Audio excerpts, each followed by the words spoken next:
Bismillahirrahmanirrahim. Assalamualaikum warahmatullahi wabarakatuh. Alhamdulillah. Alhamdulillahirrabbilalamin. Wassalatu wassalamu ala asrafil anbiya wal mursalin wa ala alihi wa sahbihi ajmain, amma ba'd.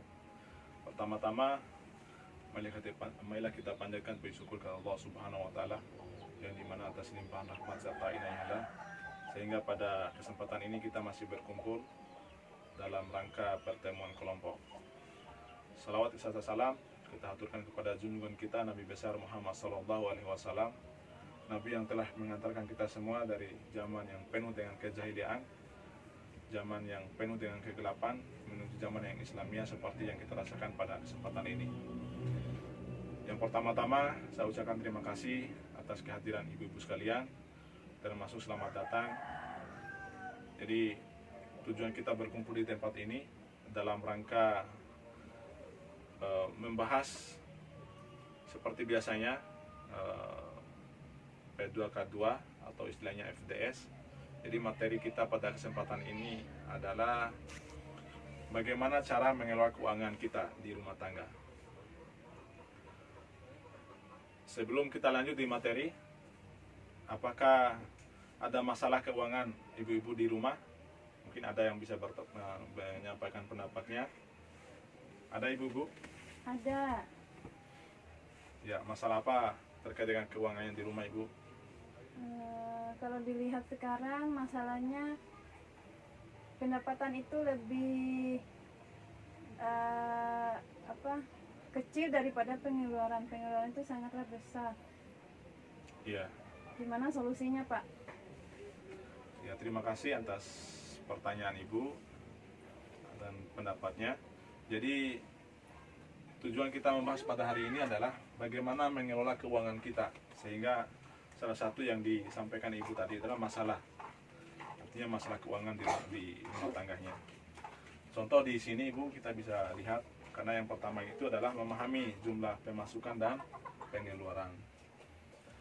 Contoh ini adalah keluarga Ibu Lili dengan Pak Ruslin. Jadi pendapatan Ibu Lili per bulannya, per hari misalnya 15.000. Jadi 15.000 ini hasil dari ya Ibu Lili mencuci 15.000 per hari. Kemudian jumlah keseluruhannya adalah jadi per bulan, kalau dibulatkan per bulan itu 180.000. Kemudian kita bahas pendapatan Pak Rusli. Jadi pendapatan Pak Rusli per hari itu 30.000 per harinya. Kalau di per bulan menjadi 480.000. Sehingga pendapatan antara Ibu Lili dengan Pak Rusli itu menjadi 660.000. Ya, jadi ini pendapatannya. Kemudian kita bahas pengeluaran keluarga ini. Ya, di sini bisa kita lihat ada uang jajannya Dewi per bulannya 72.000, uang jajannya Agus. Sampai di terakhir kita bisa lihat uang arisan misalkan 10.000 per bulan. Keseluruhan pengeluaran keluarga Ibu Lili dengan Pak Rusli ini menjadi 840.000. Dari ini mungkin ada yang bisa berpendapat apakah keuangan Ibu Lili baik-baik saja atau bermasalah Ibu? Bermasalah, Pak, kalau dilihat itu. Ya, terima kasih atas pendapatnya. Jadi ya, benar sekali Ibu. Di sini keuangan keluarga Ibu Lili dan Pak Rusli ini menjadi ada masalah, lebih besar pengeluaran ketimbang pendapatan. Jadi utang Ibu Lili tiap bulan itu menjadi 180. Karena tidak seimbangnya antara pendapatan dengan pengeluaran. Bisa dipahami sampai di sini, Bu? Bisa. Ya. Nanti bisa di rumah masing-masing ibu-ibu sekalian ya tuliskan seperti ini, berapa pendapatannya, pengeluarannya apa saja, sehingga nanti jangan sampai seperti keluarga Ibu Lili dengan Pak Rusli ini. Ya Ibu ya. Ya, Pak. Ya, selanjutnya kita akan membahas bagaimana caranya untuk menyusun anggaran supaya tidak seperti keluarga Ibu Lili dengan Pak Rusli ini. Ya, kita bisa lihat di sini. Jadi Ibu Lili dengan Pak Rusli itu caranya untuk mengurangi pengeluarannya adalah Jadi pendapatannya tetap seperti tadi 660.000 per bulan. Cuman pengeluarannya ada yang dihilangkan. Karena yang harus dibedakan di sini ada ibu-ibu sekalian, bedakan antara keinginan dengan kebutuhan. Mana yang lebih penting, Ibu? Kebutuhan. Ya, yang lebih penting dari semua itu adalah pentingkan dulu keinginan ketimbang kebutuhan.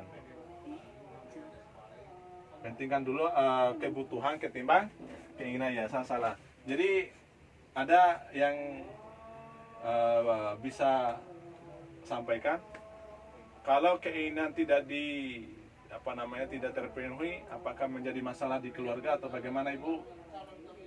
Ketika keinginan kita tidak sampai misalkan, apakah menjadi masalah? Tidak. Ya, tidak ada masalah. Karena itu kalau ada uang bisa penuhi keinginan kita.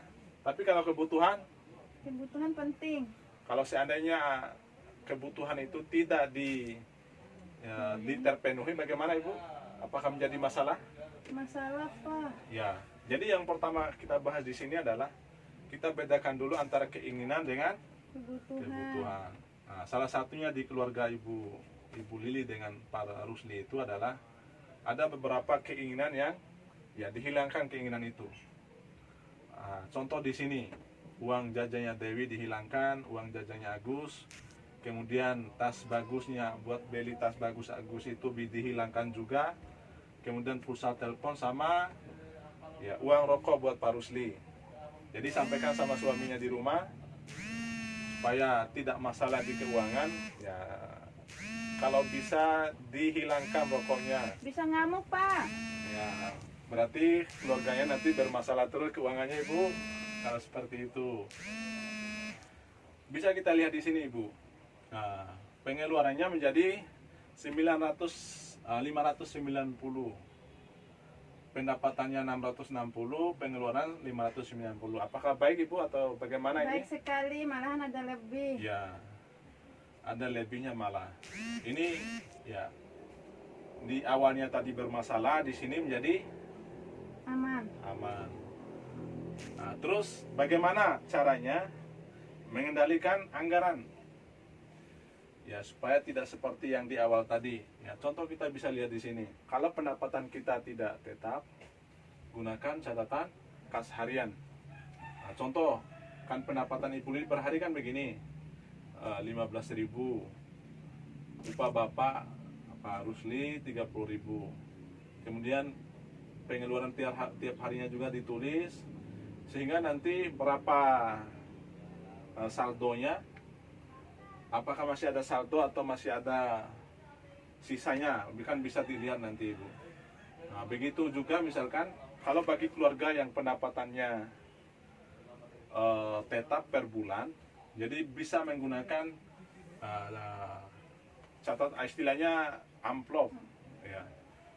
Jadi pengeluaran itu bisa kayak uang listrik dikasih masuk di amplop, ditulis ini uang untuk bayar listrik, uang untuk beli untuk kebutuhan rumah tangga, kayak beli kebutuhan pokok sehari-hari ditulis juga. Uang untuk apalagi perlengkapan mandi atau cuci, itu bisa seperti itu. Jadi semuanya ditulis, kemudian pada saat mendapatkan uang itu dikasih masuk di amplopnya masing-masing, sehingga kita bisa nanti lihat berapa sisa dari pengeluaran ini, apakah masih ada sisa atau bagaimana. Jadi seperti itu, Ibu, sehingga pentingnya untuk membuat catatan per hari itu bagi pendapatan yang tidak tetap, ya kita bisa lihat di akhirnya nanti, di akhir bulan, apakah pengeluaran itu lebih kecil atau pengeluaran lebih besar ketimbang pendapatan kita. Bisa dipahami, Ibu? Bisa, Pak. Sebelum kita tutup, ada penyampaian? Tidak ada. Semoga, jadi harapan saya pulang dari sini kita praktekkan apa yang kita belajar hari ini. Semoga keluarga kita masing-masing tidak ada masalah keuangan di rumah. Mungkin seperti itu. Saya tutup pertemuan kita dengan ucapan hamdalah. Wassalamualaikum warahmatullahi wabarakatuh. Waalaikumsalam warahmatullahi wabarakatuh.